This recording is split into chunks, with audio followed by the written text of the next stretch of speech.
Bienvenue sur Africa 24 pour ce nouveau numéro de décryptage. Créée en 2001, la société Senbus est la première usine d'assemblage de véhicules au Sénégal. Elle a permis d'injecter dans le parc plus de 2000 véhicules pour un montant de 41 milliards de francs CFA. Pour en parler, nous recevons Cheikh Sadibou Diop, le directeur général de Senbus Industrie. Pouvez-vous nous présenter la société Senbus? Senbus Industrie a été inaugurée en 2003, mais notre première livraison a eu lieu en 2005. Donc Senbus Industrie est une unité d'assemblage dans la sous-région parce qu'aujourd'hui quand même nous sommes les seuls. Et comme vous le voyez, nous achetons des kits et à partir de ces kits, nous montons des bus de 6 mètres, de 8 mètres et puis de 12 mètres. Ben, si nous travaillons en un seul car, aujourd'hui nous sommes capables de produire 1000 bus par an et si nous travaillons en 3 quarts, on peut produire 3000 bus par an. Senbus fait partie des pionniers de l'assemblage multimarque et multiproduit en Afrique de l'Ouest. Aujourd'hui, votre ambition est d'aller vers la fabrication de voitures au Sénégal. Comment comptez-vous vous employer pour atteindre cet objectif? Nous avons commencé depuis 2003 donc, à produire des bus de différents types et de différentes marques aussi. Nous avons travaillé avec la firme Tata, nous avons travaillé avec la firme chinoise Damfeng et aujourd'hui nous comptons naturellement avoir d'autres partenaires comme des Européens, comme des Iraniens pour pouvoir monter d'autres marques de bus ou bien d'autres marques de véhicules aussi au Sénégal. La fabrication de voitures aussi fait partie de nos priorités et nous sommes aujourd'hui en discussion avec quelques acteurs dans ce domaine pour pouvoir les mettre en place dans quelques années. Vous avez bien vu, hein, quand nous avons démarré Senbus en 2003, comme je disais tantôt, personne ne pouvait s'imaginer aujourd'hui qu'on allait faire, nous sommes aujourd'hui quand même à 2000 bus qui roulent à Dakar, et disons mieux au Sénégal même. L'État sénégalais a lancé un programme de renouvellement du parc automobile. Quel bénéfice celui-ci peut-il en tirer sur le plan économique? Aujourd'hui, nous commençons l'étude parce que, comme vous le savez, Senbus Industrie, c'est l'industrie. Mais nous sommes quand même accompagnés aussi avec une banque d'affaires qui s'appelle Impact6 Capital.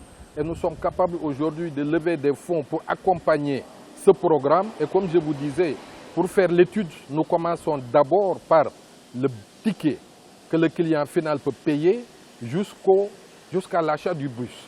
Qu'est-ce que ça veut dire aujourd'hui? Nous avons organisé d'une part les transporteurs sous forme de GIE parce qu'aujourd'hui il existe 14 GIE au Sénégal et ces GIE ou les propriétaires de ces GIE sont pratiquement des hommes d'affaires sénégalais. Rien qu'avec les bus aujourd'hui, nous avons pu créer pour chaque bus aujourd'hui il y a 4 employés. Alors quand je vous parle de 2000 bus qui roulent au Sénégal, on peut déjà, rien que pour la création d'emplois, nous sommes à 8000 emplois indirects plus maintenant les 300 emplois qui sont à Senbus Industrie.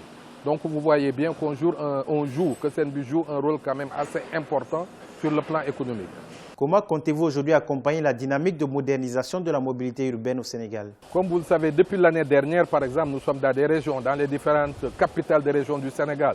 Nous sommes présents aujourd'hui à Saint-Louis, nous sommes présents à Louga, nous sommes présents à Ziguinchor, nous sommes présents à Tambacounda. Et les bus que vous voyez que nous sommes en train de monter, c'est effectivement pour compléter les autres capitales de région. Donc il est clair que d'ici quelques années, nous allons, disons, le maillage sera pratiquement dans tout le Sénégal. Quelle place occupe la protection de l'environnement dans votre politique de développement? Vous savez, aujourd'hui, dans le monde entier, la durée de vie d'un bus, dans la logique, est entre 10 et 12 ans. Donc ce que les Africains, en tout cas ce que nous devons éviter, c'est d'avoir encore des bus qui durent plus de 40 ans, 50 ans. Ça n'assure pas ni sur l'environnement, ça n'assure pas la qualité de bus, ni la sécurité. Donc normalement, tous les 10 ans, on devrait passer à un programme de renouvellement dans la logique. Et en plus, si on va dans la sous-région, ça ne pourrait qu'améliorer la situation. La société Senbus est-elle aujourd'hui dans la disposition de partager son expérience avec d'autres pays africains? Absolument, c'est ce que nous comptons faire aujourd'hui.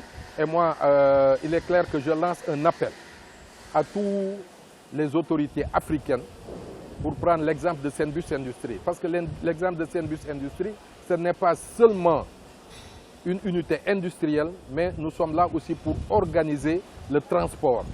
Quand je dis organiser le transport, c'est depuis le client qui prend le transport jusqu'au moment où on livre le bus. Et aujourd'hui, nous avons de l'expérience et nous sommes capables de le faire et nous sommes prêts à partager cette expérience avec tous les pays africains. Et nous avons reçu tout récemment, ça fait juste 2 semaines, où nous avons reçu Son Excellence, M. Pierre Ngimba, l'ambassadeur du Congo, qui est venu nous rendre visite et qui voudrait quand même s'inspirer de l'exemple sénégalais pour le mettre en place au niveau du Congo.